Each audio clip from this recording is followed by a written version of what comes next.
Welcome to Murder Mile. Today, I'm standing on George Street in Marylebone, W1. One street south of the first killing by the Blackout Ripper. 2 streets east of the failed hit on the exiled Iraqi general. A few doors down from the deaf son's desperate mum. And a few doors up from Dot the Deadly. Coming soon to Murder Mile. Built in the 1930s, Fursecroft is a posh 10-story Edwardian mansion block. The kind you'd expect to see in an episode of Poirot. Where for 90 minutes, the infamous Belgian detective twists his little moustache and jiggles his little grey cells. All the while dreaming of waffles, chocolate, Tintin and Moulay Fritz. As what else do Belgians do? Only to conclude that, dun dun dun, the killer was the slutty bigamist. Again.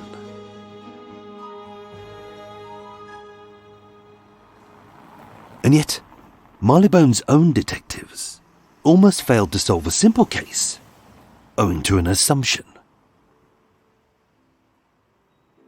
On the Boxing Day morning of 1948, 50-year-old Harry Michaelson was found on his doorstep at flat 75.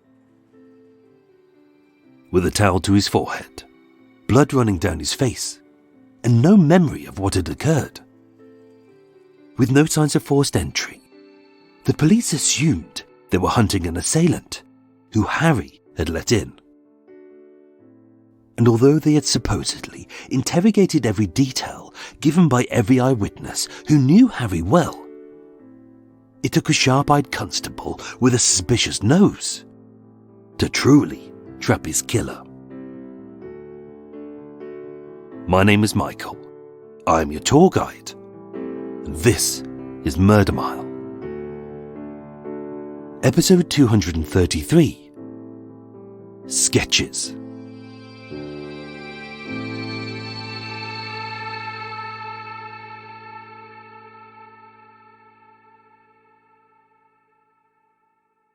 Eugene Fordsworth said, "Assumption is the mother of all mistakes." It's a crime we've all committed, as sometimes it's too easy to assume that the most logical answer must be the right answer.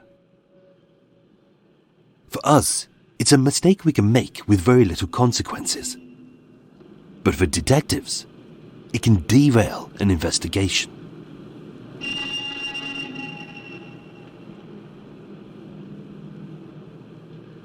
Harry Saul Michaelson was born on the 14th of December 1898.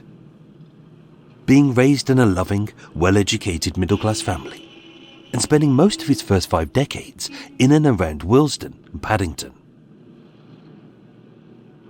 Being 5'6" and sparsely built, those who knew Harry described him as a cheery and pleasant gentleman who was always kind. And as a talented cartoonist and an acclaimed commercial artist, he loved to while away his free time by sketching friends and strangers over a cup of tea and a chat. But painting was also how he made his living. Nicknamed 1 Minute Michaelson, Harry toured the theatres of Great Britain as a lightning cartoonist, who wowed the crowds with his speedy sketching as part of a music hall act. As an immensely creative man who brought joy to the masses, especially as the bombs of the Luftwaffe pummeled every British city while the Second World War raged on, it made perfect sense that Harry would fall in love, possibly on the circuit, with a talented pianist called Anna.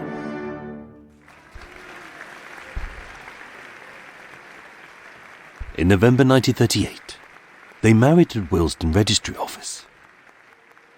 And as performers with no children, it was said that they toured together.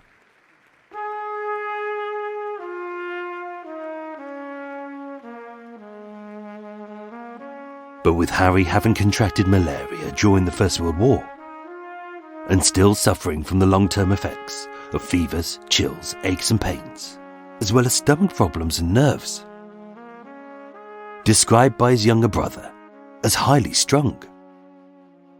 For the sake of his health, he gave up performing and continued working from home with a set of paints and an easel by his bed. In 1941, Harry and Anna moved into a small bed-sitting room flat at Fursecroft in Marylebone. As a basement flat, the view from its 2 casement windows wasn't much, as it overlooked the concrete wall below the corner of Brown Street and Knotford Place. But as a modern block with solid locks, and being staffed by a team of porters day and night, what they paid for was the amenities and the security. For Harry, who spent most of his days alone in this tiny 2-roomed flat, it had everything he needed. A kitchen cum bathroom, with a toilet and a bath in the same room as the gas hob, which was perfectly normal for that era. And a bed-sitting room with 2 single beds, a phone, a gas fire, a wealth of artwork, a daybed for resting while he sketched, with an easel, paints, and heaped stacks of magazines and papers for reference, as well as a tubular metal chair where his guests could sit as they posed for his portraits. As a polite but solitary figure, he always greeted the porters.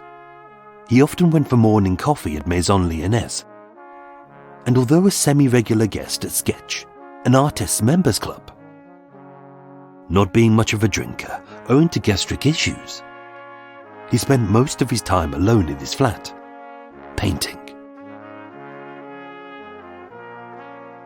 He wasn't well off, but he wasn't broke. He wasn't a bad man, just kind and quiet. And although his wife had recently recovered from an overdose of sleeping pills, owing to Harry having uncovered her affair with a car dealer called George Jenkins, although they'd contemplated getting a divorce, they resolved it amicably.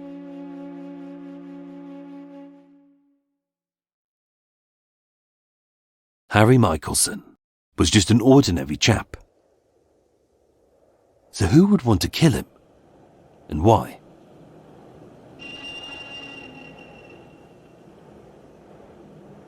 Friday the 24th of December 1948. Christmas Eve. Across the city, with rationing still partially in force, a festive hum of excitement and frivolity rippled across this brightly lit city as the people shopped for presents. That day, from his post office savings account, Harry withdrew £3, roughly £130 today, to purchase a chicken and a piece of lamb, as well as £2 in silver so he could tip the porters over the holidays. The Christmas day itself was bright, but with no snow. A cold wind whistled down George Street. Being a man whose body swung from fevers to chills, owing to a distant bout of malaria, even though it was barely above freezing, for the last 7 years, he'd often left his thin bedroom window and his flat door ajar to help circulate the fresh air. But with a trusted team of porters always on duty, Harry felt safe.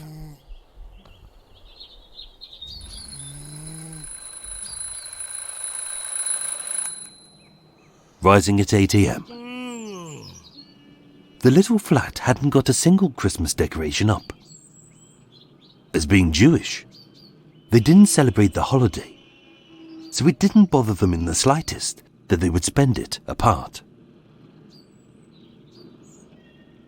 At 9 a.m, hired to perform at a slew of hotels in the seaside town of Bournemouth until just after Boxing Day, Anna kissed Harry goodbye and headed off, not knowing that she would never see him again.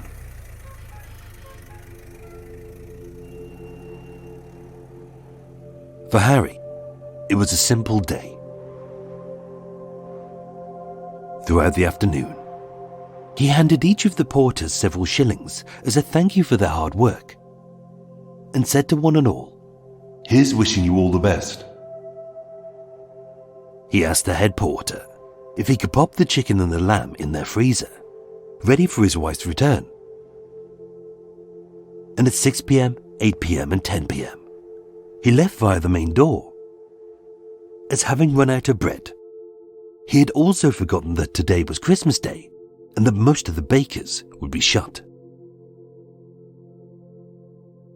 At 10 p.m, he returned and was greeted by the night porters, Samuel Freeland and Frederick Newman, who said that, as usual, he was in a good mood, and although breadless, he wished them both well.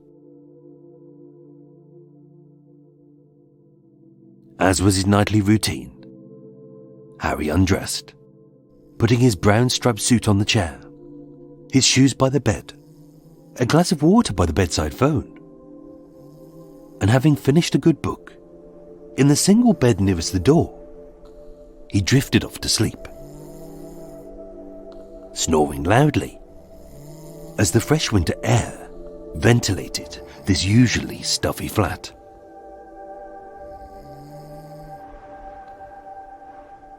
For the two porters, it was a busy night, as of the 300-plus tenants at Fursecroft, several Christmas parties ensured that a steady stream of guests entered and exited via both sets of main doors.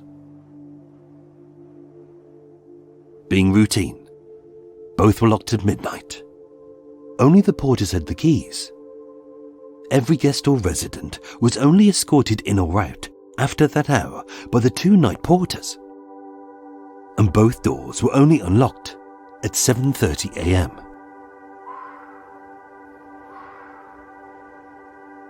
Samuel and Frederick both confirmed that it was an uneventful night.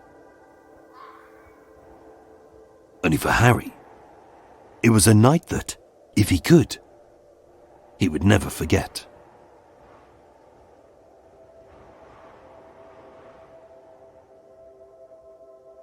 At 5:15 a.m, night porter Samuel Freeland heard a voice he recognized calling from downstairs. As Harry shouted, "Porter! Porter!" Porter! At the door of flat 75, dressed in just his pajamas and a bathrobe, the ghostly white frame of Harry stood, holding a towel to his head as a stream of blood ran down his panicked face.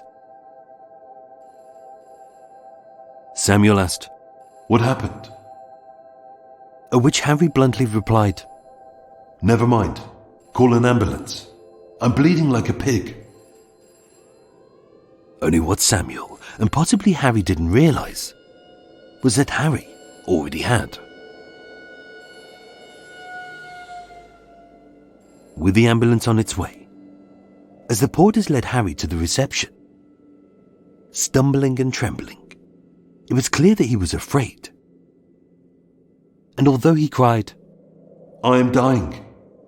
I can feel it in my bones and the blood pumping in my brain," it was clear that he had no idea what had happened.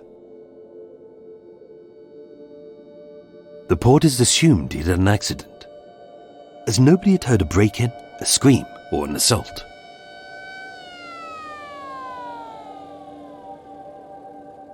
Arriving at St Mary's Hospital at 5:38 a.m, with a single wound to his right temple, which was no different to any other injury caused by a domestic slip or tumble.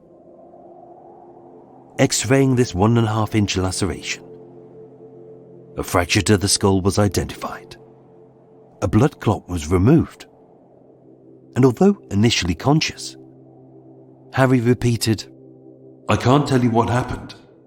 I don't know. I've not been in a fight, nor been drinking. All I know is that I discovered a lump on my head which is bleeding, and I know I won't live."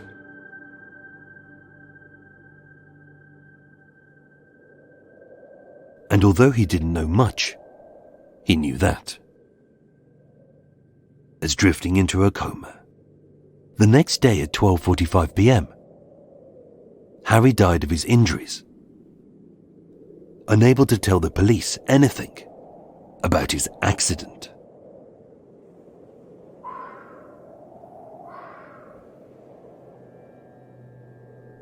With the investigation headed up by Superintendent Beveridge, DDI Jameson and Inspector Grange, Harry's flat didn't seem like the scene of an assault. Far from it. It was messy, but there were no signs of a struggle. With all 3 windows locked from within, there was no sign of forced entry. And with the blood dotted in a steady line upon the carpets between the bedroom, the bathroom and the hallway, at some point, he'd grabbed a towel to stem the wound. He'd made a call for an ambulance, and then he'd collapsed upon his bed. If it was an attack, it was motiveless, as nothing seemed to be missing. His checkbook was on the sideboard. He'd got 16 shillings in his suit pockets, and several pieces of saleable artwork hadn't been touched. With no obvious weapon found, and only Harry's hair and blood identified, it didn't seem like a break-in by a stranger, so the police assumed that he'd let his assailant in. Several suspects were considered. Every guest at the Christmas parties in the block were questioned, and George Jenkinson, his wife's former lover, was quizzed, but all had cast-iron alibis. With a wealth of sketches featuring unknown people who had posed for Harry found in his bedroom, although it was assumed that he may have sketched his killer before the attack, this was proven to be unlikely. And even though 2 of the porters had criminal records, with one of them for violence, all 8 were ruled out.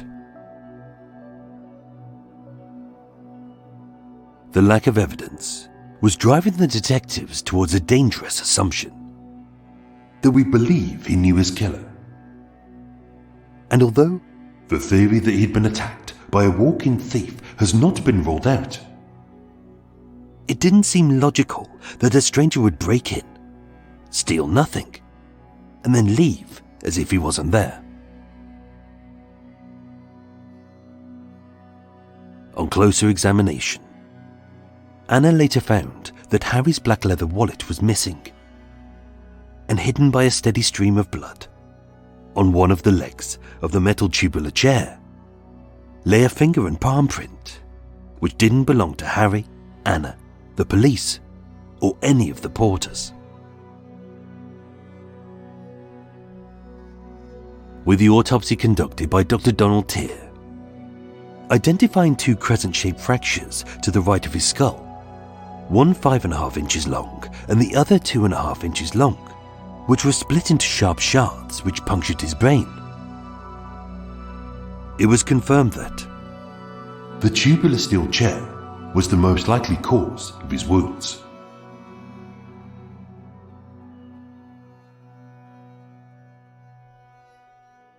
this was no accident. But who had killed Harry? And why?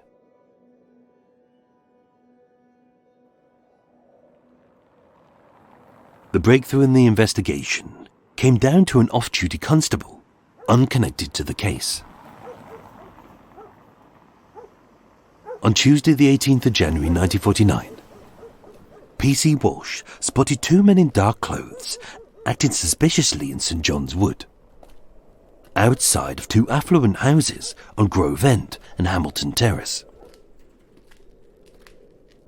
And as the 2 men dipped between the shadows, slipped down dark alleys, and furtively peeped in through unlit windows, calling for backup, at 5:55 p.m, P.C. Walsh arrested 26-year-old Thomas Collier and 21-year-old Harry Lewis. With the details of every local burglar being passed to the murder squad, taking their fingerprints, police found a perfect match to the murder of Harry Michaelson, which were linked to Harry Lewis. Questioned at Paddington Police Station, Harry Lewis swiftly confessed, "I didn't think I would get away with it. When I read about it in the newspapers, I knew he was the man I hit." But who was Harry Lewis? And why had he murdered Harry Michaelson?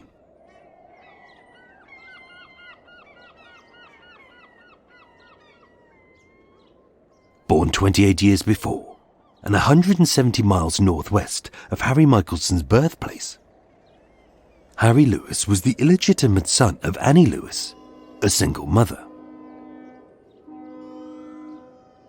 Unable to support herself, being admitted to the Poor Law Institution at Hawarden in northeast Wales.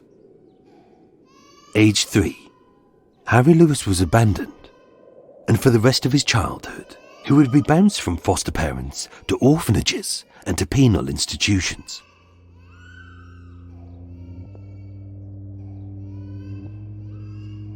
From ages 3 to 9, he spent in the dark, depressing gloom of the Cottage Homes Orphanage in Holywell, where a lack of love left him feeling abandoned, lost, and angry at the world.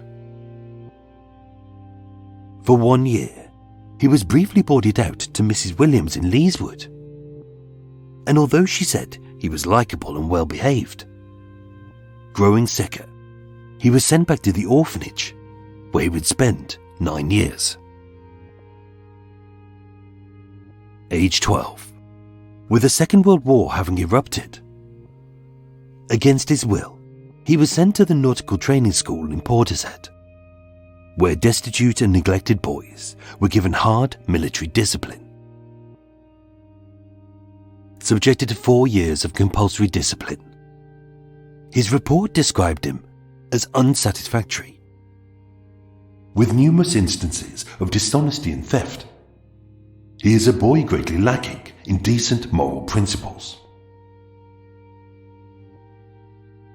Booted out of the Naval Training School and being bounced back into the public institution at Holywell, his file lists him as troublesome, insolent, unmanageable, and a confirmed thief.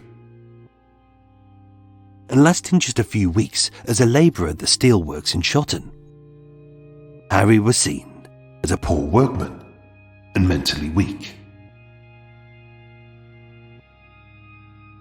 What followed was a series of committals to institutions and petty criminal acts. In December 1943, aged 16, he was placed on probation back at the Holywell Public Institution, where he absconded. In January 1944, he was sentenced to 28 days for stealing cigarettes.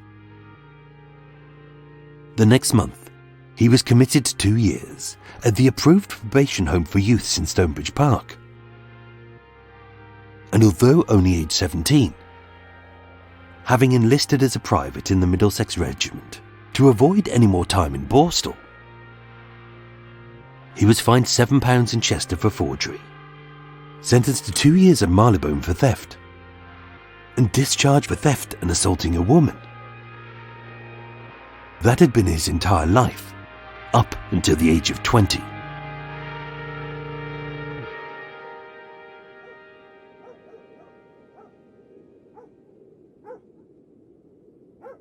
On the 7th of December 1948, just 18 days before the murder, Harry Lewis was released from Wormwood Scrubs prison.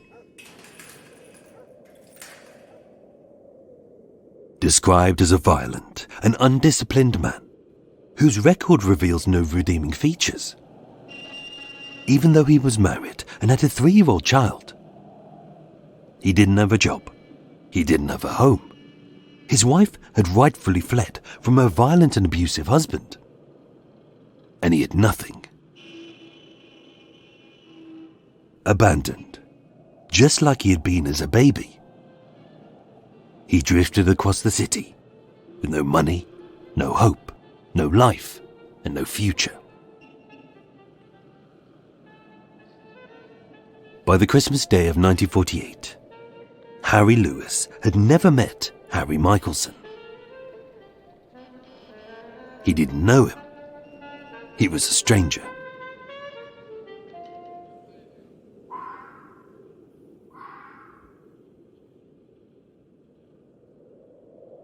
It's a strange thought, but while the city celebrated Christmas, both Harrys were sat alone, with Harry Michaelson in his basement flat in Marylebone and Harry Lewis in a cheap B&B in Euston. And whereas one made his living by bringing joy to the masses with his sketches, the other knew nothing but theft.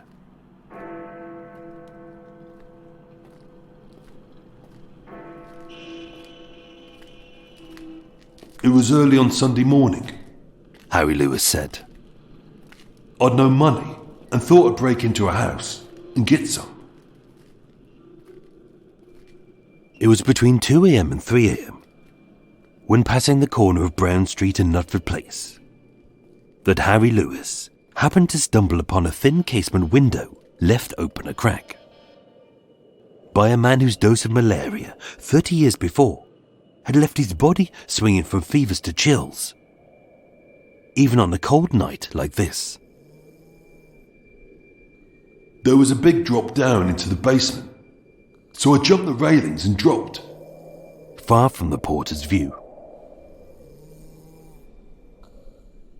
Hidden in the dark, as the convicted burglar crept along the concrete slit, I opened the window and heard a man snoring.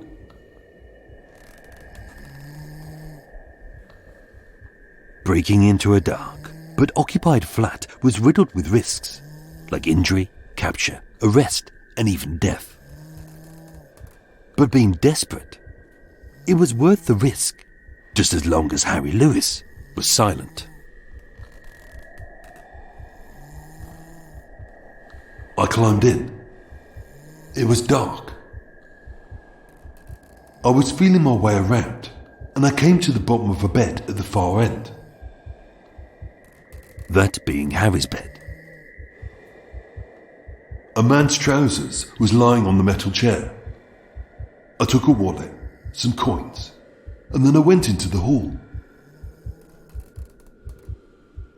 As a stranger, staggering about in this unfamiliar flat, he had no idea that the hall only led to the kitchen-cum-bathroom, the corridors of Fursecroft, which were paroled by the night porters, a set of main doors which had been locked many hours before, and that the only item of any real value which was worth stealing was the wallet.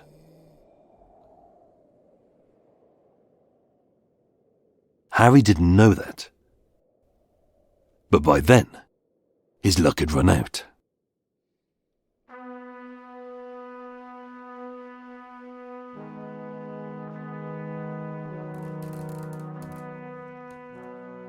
When I got into the hall, a chap sat up in bed and said, "Who's there? Who's there?" With the owner awake, the only way out was through him and the window from which he had entered. The chap was just getting out of bed. I was frightened of getting caught, so I picked up the metal chair. It was the first thing I could put my hands on, and I thought I could knock him out with it, just a bash on the head. He fell, but started getting up again. So I swung the chair again and gave him another bash. I then dropped the chair and left the way I came in.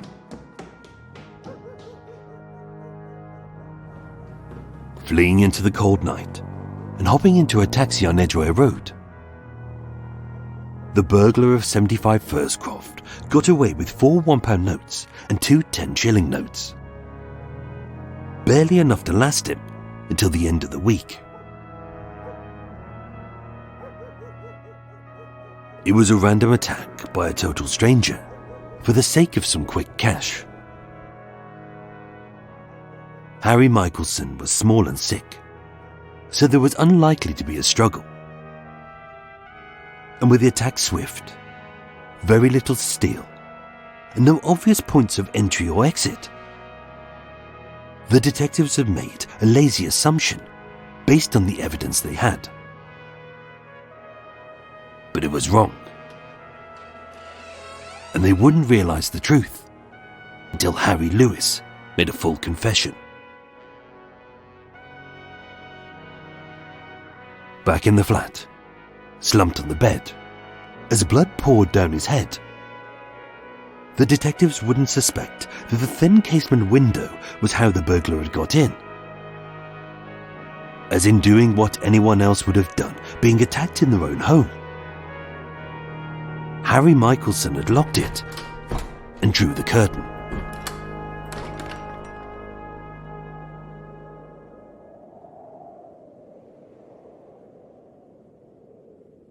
It's tragic, but Harry could have survived his attack. Only being helpless and alone, with his wife many miles south, the porters above, and his neighbours asleep having heard nothing. Stumbling about his lonely flat, with no memory of what had happened.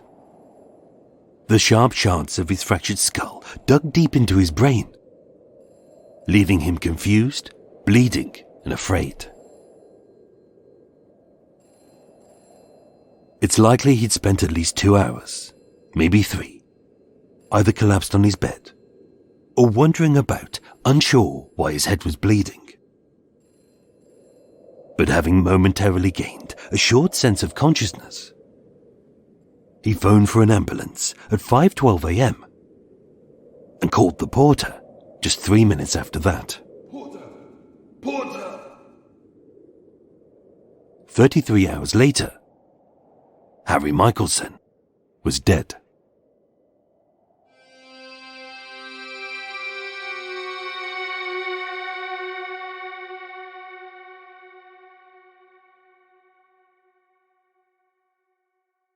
Tried at the Old Bailey on the 9th of March 1949. Before Lord Chief Justice Goddard, Harry Lewis pleaded not guilty to the murder of Harry Michaelson. He didn't deny the burglary or the attack, stating, I saw in the newspapers a photo of the window I'd got through, and I realised the man I'd hit was dead. I did not know the dead man. It was just a chance shot that I entered that place that night. And although I hit him hard, I didn't mean to kill him. I did it just to get away without being caught. That same day, although one of the jury had to be expelled as they objected to the death penalty, a jury of 10 men and women deliberated for 35 minutes and unanimously found him guilty of murder. Sympathising with his tragic upbringing, the jury recommended mercy for Harry Lewis. But with his appeal dismissed on the 21st of April, he was executed by hanging that very same day. Harry Michaelson was buried in East Ham Jewish Cemetery, and Harry Lewis was buried in Pentonville Prison. That said, the murder of Harry Michaelson might never have been solved, had the detectives not been so dogged as to assume he'd let his killer in. As Eugene Fordsworth said, assumption is the mother of all mistakes. And by making a simple assumption, they had made the mother of all mistakes.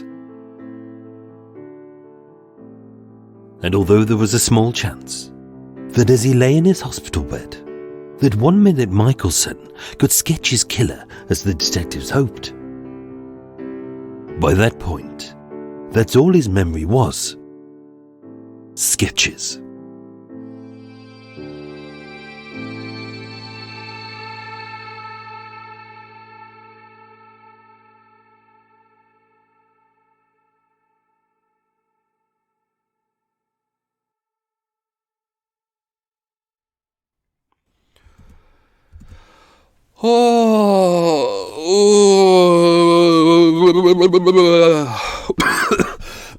Oh, there we go.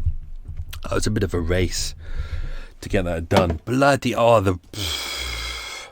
was looking at the weather and thinking, the weather said it was going to piss down at 11 o'clock, and this is not quite 10, it's 8:45 in the morning. And I looked at it, the weather report this morning, and it said it's fine, it's not going to rain, there's just going to be a little bit of drizzle about 11 o'clock, maybe 2. Yeah? Pissing down at 9:30, absolutely pissing down. Thank you, Met Office. So so I was racing to get that done at the end, and then whenever the rain happens, the great thing with the rain is it stops the little annoying little aircraft that go by, and it stops the annoying barky dogs that are shouting at each other. But it doesn't shut up Coot and Moorhen, who go, oh, I need to shout because it's raining. So anyway, you'll take your little hat off. There we go. Hat off. Welcome to Extra Mile, unscripted. This is the unscripted, unedited bit, which comes at the end. We do a little chat. I make a cup of coffee. I used to make tea, but now I'm kind of on a diet. I'm trying to stay off milk and sugar and things like that. Even though I still have sugar here, I occasionally have one, and sometimes I put in my powdered milk in there. But it just goes clumpy now. It's horrible shit. I'm so used to black coffee now. I may end up being the black coffee king of black coffee, and then when I go to Costa later on, I'll have my decaf soya latte. There we go, like a twat. So yeah, we have a chat. We do some questions, kind of quiz questions about this episode, and then I'll fill you in on some details that wouldn't have made it into the episode. And don't forget, if you enjoy Extra Mile, if you become a patron supporter, and if you are the tier that's Handsome Hamlet and above, you get Walk With Me, and that's after I've finished editing this. I literally put the microphone on, and then I go walking somewhere, normally to the coffee shop, or sometimes to put my bins out. Exciting stuff, because my life is wonderful, isn't it?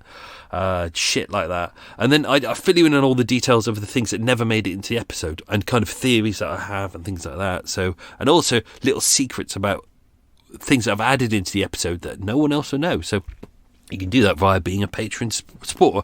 Also, you get loads of extra goodies as well. Let me go and put my kettle on. Oh, ow. Oh, there we go. Open the window, let some air in. Yeah, bit drizzly, but there we go. I'm going to open the window behind me as well. Probably no one will come past now, which is fine, because it's not raining, but it's drizzly, so people will go, oh, I don't want to go out. So what's going on? Still on my diet, which is good, still sticking to that. I'm at that point now where I think everything's going in reverse. I think my body is just used to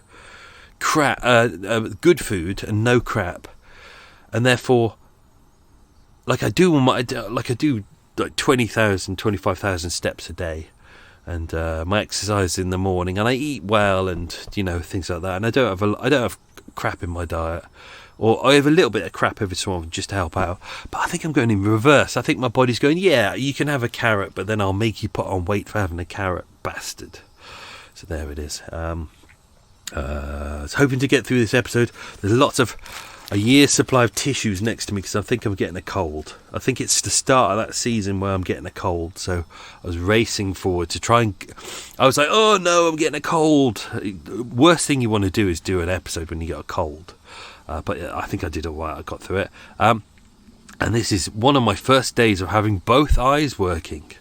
This is great. This is great news. So after, for those who don't know, I had 6 weeks of bronchitis. I ruptured 6 weeks of bronchitis. When that got over, I got a week of conjunctivitis, and not realising that my eye was ruptured, the conjunctivitis went into the eye, and then it started getting really bad, and it was bulging out of the eye because of all the pressure. It was really horrible. And I almost went blind in that eye. My vision went close to blind, which was horrible because I don't have great vision anyway. But luckily, I'm a patient at a well-known eye hospital, and they've been amazing. They've been really good. So I've been in and out practically every week to 2 weeks for the last couple of months on some really serious, heavy drugs in my eyes and checking it out. And the other day, They were in there. They were like, great. The scar has healed. You can barely tell there's a wound anymore. We don't need to do an operation. That all looks good. Let's put your lens back in and see if there's any change. And there hasn't been a change in my eye. It seems all right. It hasn't got. They said it could get better. It could get worse. It's most likely to get worse, but nothing has happened. So I think I got really lucky with this one.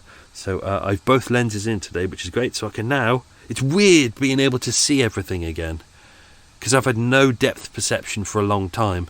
So not able to see things with both eyes, like just using one eye. So now it's really weird. Now I'm having to rework out how to pick things up, because when you've only got one eye, you kind of learn a new way of depth perception. You learn to kind of scoot around things and then pick things up. But now, because I can see, now I'm having to work out how to pick things up again. It's really weird. Anyway, that's how exciting my life is. Thank you to two new patron supporters, Celia Miller and Amanda Miller. Not related, I don't think, because they live in different countries. I'm not going to say which countries, because that's your private thing. But thank you, Celia, and thank you, Amanda, for becoming patron supporters. Your goodies are in the post. Celia, I know you've already got yours, because you just messaged me to say you got them. Hang on. Oh, give me kettle. There we go. Normally I say I'm making a cuppa, and I probably won't drink it, because normally at this point I go off to the coffee shop, or as my grandma used to say, coffee shop.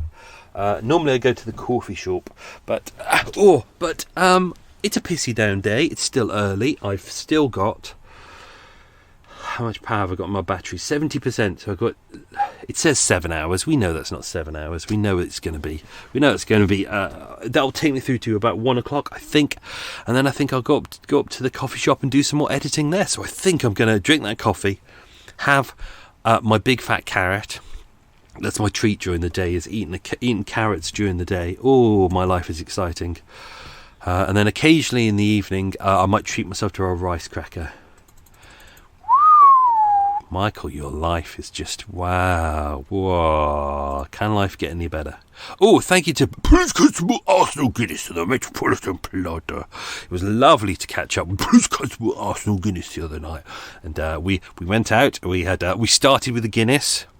Yes, he's doing very well. It was lovely to see him. I haven't seen him since, I think it was February. Yeah, it was. It was around the time of my birthday. We had a good chat about New Blue, so we're going to book in some time to do some New Blue, so they'll be coming out soon. But it's lovely to see him again. We got very pissed. We found some very nice beers. We got very drunk. And then I filmed a little video while drunk on the street, which I posted on my social media, which I shouldn't have done, but I thought, bollocks, I was drunk. I don't care. I just wanted to work out what it was like to be Eva. Obviously, she's not that drunk. She's kind of 20 times worse than that. But I want to experience her life. So let's do some quiz questions. It's really pissing down now. That's it. You may not think it's a bad thing, like it raining, but because this is a steel boat that I'm in, like when it rains, it really, when it hits the roof, it really echoes and it reverberates around the whole boat. So sometimes it could be absolutely deafening if the rain is really hard. So I need to be really careful. Let's do some quiz questions. I'll focus these quiz questions mostly on Harry Michaelson, and then we'll dive into some extra stuff, mostly about Harry Lewis, because we kind of jumped through him, not literally. So, question number 1. In what decade was Fursecroft, which is where Harry Michelson's flat was, in what decade was Fursecroft built? Question number 2. What did Anna, his wife, do as a job? Question number 3. The window in Harry's bedroom overlooked which 2 roads? Question number 4. Where did Harry go for his morning coffee? Question number 5. What club was Harry a member of? Question number 6. What food did Harry buy for his wife's return? Question number 7. In what town was Anna performing in? Question number 8. What had Harry ran out of that day? Not ran out of as in ran out of, like what object, items did he run out of? Question number 9. What was the name of the burglar? Hang on. What was the name of the burglar? Oh, yes. Sorry. I thought I'd literally written a question that you could have answered easily. Question number 9. What was the name of the burglar who Harry Lewis was arrested with? And question number 10. Where in London was Harry Lewis arrested? Right. So let's make sure. Don't forget, I haven't edited this episode yet, so I might balls up some of these questions. If they do, don't worry about it. You can get that for free. You can have a free answer. So let's dive into Harry Lewis. He was living at that point at 6 Melton Street in Euston. Front bedroom on the 3rd floor. It was a B&B. So he'd literally just come out of Wormwood Scrubs prison, which is over in West London, and now he was in Euston in a B&B, trying to find somewhere to live. He was born 6th of July 1927 in and around Chester, but we don't know exactly where. His mum, Annie Lewis, originally she lived in Parsons Green in London in 1926, so just before it looked like she was a chambermaid or someone who was in service of a lady called Mrs. Burkitt in Sydenham. It seems like she got pregnant around that time. 8th of July 1930, she was admitted to the Poor Law Institution in Hawarden in Flintshire. That's North East Wales. So you're kind of on the border of Cheshire and Liverpool. So you're kind of that area up there. It's kind of quite sad because in all the records here, Harry Lewis, even though he's only 3 years old, he's classified as an inmate. Because this is a poor law institution and because she's deemed as kind of, she's a single mum, she's got a child, it's classified as a really, really bad thing for her to do. How dare she, have sex, even though it might not have been her choice, and then she ends up pregnant and dumped and alone. So they were both basically an inmate of poverty. So ended up at Cottage House, which is still there today. It's I believe it's called Llusty Hospital in Holywell in Flintshire. So that used to be the Cottage Home Orphanage. 13th of October 1930, his mother was discharged at her own request, but being unable to look after him, she gave him up at that point, and his mother's whereabouts are not known. We don't know anything about her after that point. I've done a search, can't find anything about her. She basically just disappeared. 17th of October 1930, he was transferred from there to the Cottages Home in Holywell. Same building, but adopted by the Public Assistance Committee under Section 52 of the Poor Law Act 1930 and kept in the orphanage until 1936. So that's 6 years in an orphanage at all. Probably not a great place to be, not really a good sense of love. Also, age 3, he's just at that age where obviously he'll remember his mum, but he'll be asking the questions: where is she? Why is she gone? He's of an age where he can process things like that. 21st of February 1936, he was boarded out to a Mrs. Williams on Albert Street in Leeswood, Flintshire. He was 9 years old. He attended the Leeswood County School while he was with her. She said he was healthy, likeable and well behaved, but he had to be returned to Cottage Home's orphanage when he became ill. So for 1 year, when he was 9 years old, he had a sense of normality. Resent back to Cottage Homes. They really didn't define what his sickness was at that point. We just don't know. Nothing is written there. So in total, after 2 more years there, he'd spent a total of 9 years in the orphanage. 3rd of February 1939, so war has just broken out. He's 12 years old. He's placed in the Nautical Training School in Portishead in Somerset, and there for a total of 4 years. So the National Nautical School in Portishead was a school built in 1869 for destitute and neglected young boys, initially of Bristol, but they kind of welcomed other people in. Originally it was based on a former military ship called the HMS Formidable, which was moored just offshore. It was like that for about 45 years. And what they did was that they, as we've seen if you go back to the episode like Silly Little Boys, you'll see that we're in an era there where what they believe in, no, you shouldn't be kind to these young ruffians. What you should do is you should treat them, you should shout at them, you should bark them, you should instill, you should instill kind. Oh, I'm just turning my light off. You shouldn't instill with them that you need to turn your light off, but you should. Their kind of thing is you instill into them discipline by shouting at them, and as we know, that doesn't work. If you come from an institution where you haven't had any love, going to another place where you get zero love and all you get is barked at, it doesn't work. It doesn't work. But that was the attitude back then. That's what you needed to do. Was for some people it does work, routine and things like that, but for other people it just doesn't work at all. So there pupils were taught seamanship and other relevant skills such as shoemaking, tailoring and carpentry. The school had also a military band, and over 50 years, 3,500 boys were discharged from there. From the school, many went into the Royal Navy, although a larger proportion, actually the majority of them, ended up in the Merchant Navy, which is kind of the commercial side of. They do a lot of the shipping. So when war was going on, they would do like moving supplies around and things like that. While he was there, described as most unsatisfactory, and there were numerous instances of dishonesty and theft, and he has continued disobedience to the school rules. He was a boy who seemed to be greatly lacking in any decent moral principles. Again, while he was there, he's only 16 years old. August 1943, he returned to the public institution at Holywell in Flintshire, having been withdrawn by the authority. And later, under supervision with the institution, he was found to be troublesome, insolent, unmanageable, and a confirmed thief. He did manage to get a little bit of work as a labourer at John Sumner's and Sons, steelworks in Shotton and Flintshire. But Mr. Grigson Rogers, who was the shift manager, said he was a poor workman and mentally weak. So he's getting to that point now where he's out of the orphanages. He's aged out. He's 16 and beyond, so he's aged out.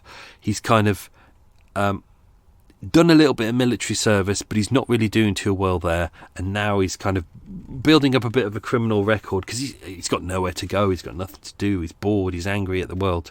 18th of December 1943, age 16, at Northrop Police Court, he got probation for 2 years for larceny, and was brought back to the Holywell Public Institution, which was where he was born, where he was raised.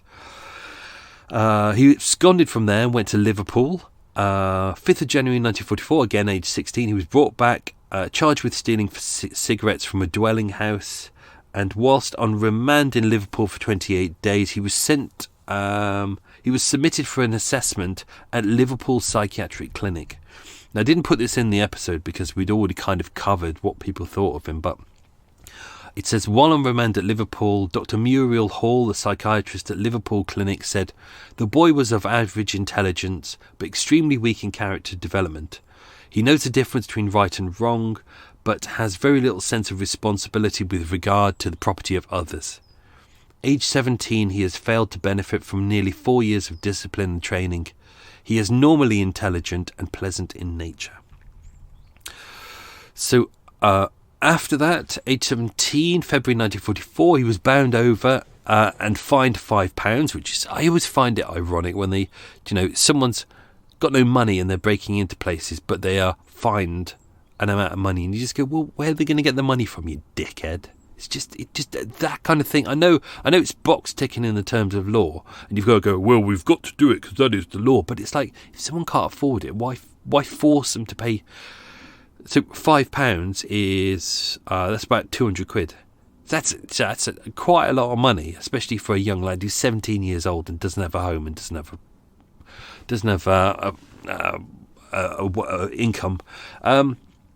He was put on probation there, but on the condition that he resided at the approved probation house for youths at Stanley House in Stonebridge Park, which is northwest London. And there he was employed as a cleaner. So he's gone from Flintshire, and then they moved him down to London. Doesn't make any sense at all. 7th of February 1945, again age 17, he enlisted as a private in the Middlesex Regiment. But just a couple of months later, he was fined £7 for obtaining £3 off the Postmaster General for forgery. That doesn't mean he robbed the Postmaster General himself. That just means against the postal system. 13th of November 1945, age 18, at Marylebone, so he's down here, sentenced to 2 years and 2 months for stealing cash and receiving coupons for clothing books. He was discharged from prison and returned to the army, but on the 12th of June 1946, a field court-martial was convened and he was sentenced to 120 days for larceny. Almost immediately upon release from that, a second field court-martial was convened and he was sentenced to 12 months in prison for assaulting, occasioning GBH. There's few details about that, but apparently he assaulted a woman. We don't know anything more about that. I did search. Being discharged from the army, he was then transferred to HMP Wormwood Scrubs Prison, which we've covered before, to complete his sentence. They said his character was very bad, a violent and undisciplined man whose record reveals no redeeming features. And he had a definite grudge against society. He did briefly do a little bit of work as a machinist at George Kemp & Co., a biscuit manufacturers on the North Circular Road. But he was only there barely a week. Again, another charge just after that in Chester City. So he was moving around a lot, and which was for larceny of cash and attempted forgery. He married 27th of March 1946 to a lady called Kathleen Mary. She lived in Chester, so that seems to be the reason why he's going back and forth from London to Chester a lot, so he can see his wife.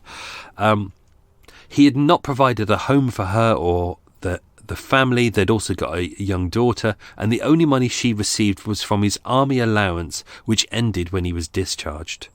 She last saw him in August 1948, so about 4 or 5 months before the murder, and isn't interested in fixing the marriage. Apparently he was quite a nasty, violent man. Prior to the murder, so we know Mrs. Dixon, the landlady at 6 Melton Street, said that day, so Christmas morning, he left at 2:17 p.m. He was wearing a brown suit and returned at 7 a.m. the next day, which is Boxing Day, so a couple of hours after the murder. When asked where he had been, he said to an Irish dance, but revealed nothing else that was relevant. Police did actually, when he was arrested, police did actually go to his room, but there was nothing in there, nothing of relevance in there. By this point, he would have moved on, and it would have been lent out to someone else anyway. The missing hours, kind of quite sad that you've got Harry Michaelson, that he's been bashed over the head, and we don't know when it happened. Harry Lewis, the burglar, said it was sometime between 2 and 3, but he doesn't have an exact time. Because no one heard a scream or anything like that, we can't pin it down. So it's roughly between 2 and 3. But we know that around that time, he was wandering around. He'd been hit over the head, so he's obviously concussed. He's wandering around the flat in a semi-conscious state. We know where he'd been because there were kind of regular splashes of blood between the bathroom and the bedroom and the hallway. He doesn't seem to have gone out of the flat. It doesn't seem to have coagulated. One of the porters, I think it was Samuel Freeland, said there wasn't any kind of matting in the hair or kind of there was no clumps of blood. It was just constantly free flowing, and even when he saw him at 5:15, so even at the earliest, that's 2 hours that his head had been bleeding. It's still free flowing, so he's obviously because he's fractured his because his skull has been fractured, and the sharp edges of the bones are kind of embedding into his skull. Obviously he's got a real brain hemorrhage going on there, and he's bleeding quite a lot. So we can see where he's been. We know that he collapsed on his bed for a while. We don't know how long. We know he went to his bathroom and picked up a towel to kind of stem the flow, but we don't know anything about that point. Charles Hall of the Paddington Telephone Exchange stated that at 5 a.m. On Boxing Day, he took a call, asked what the number was, and the man replied it was Paddington 2838, which was the phone in Harry's flat next to his bed. So we're assuming that Harry made the call. It's more than likely it is, because they were able to track down the taxi driver, and the taxi driver had said that Harry Lewis was picked up on Edgware Road, and he took him to the Lions Cornhouse Tea Room on Coventry Street, just off Piccadilly Circus.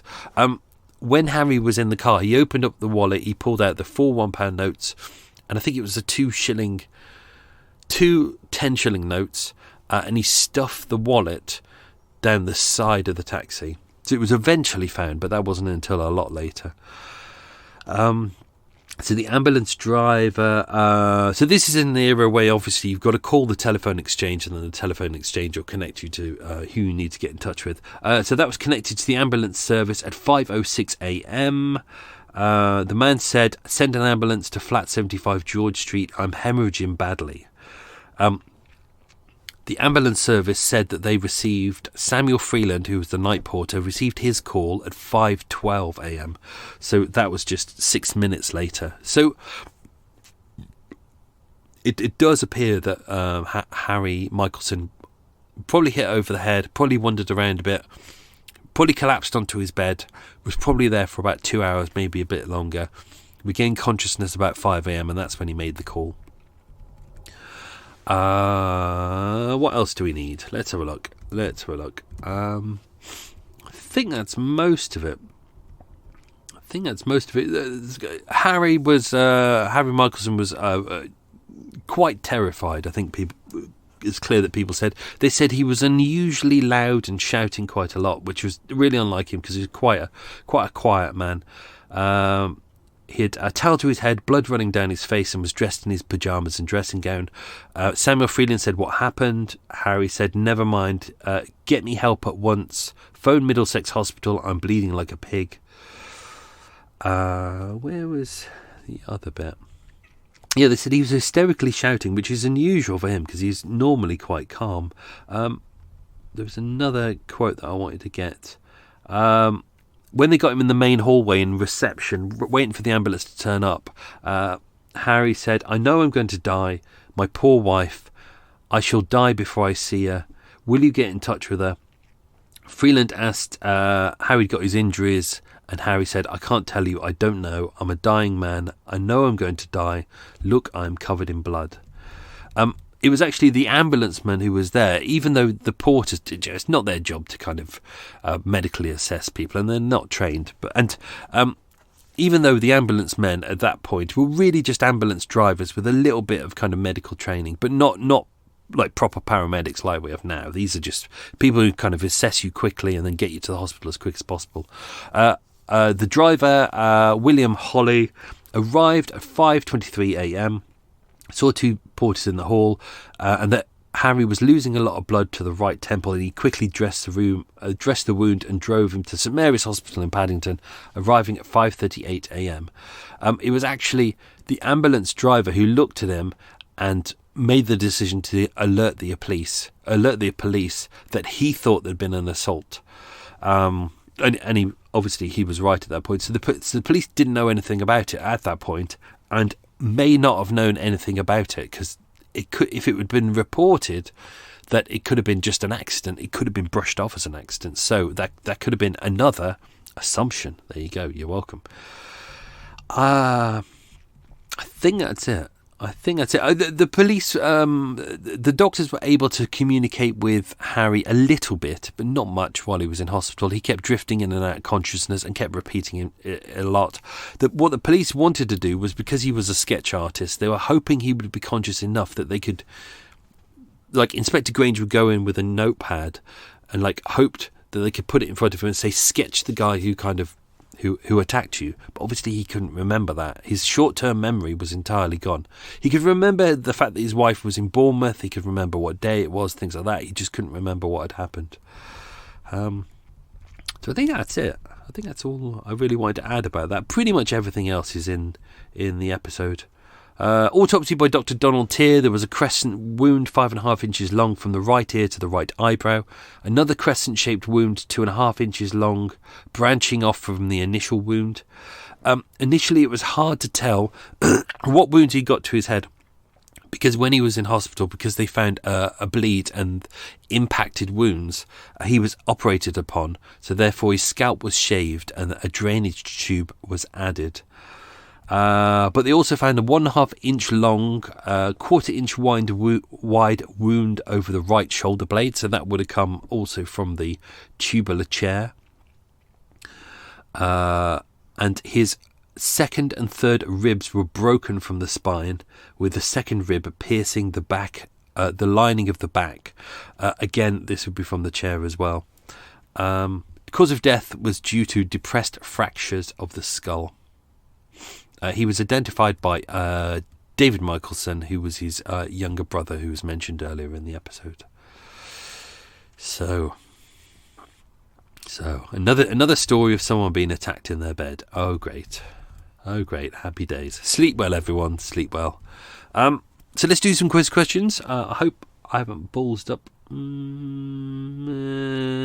No, I didn't. I don't think I ballsed up any. Okay.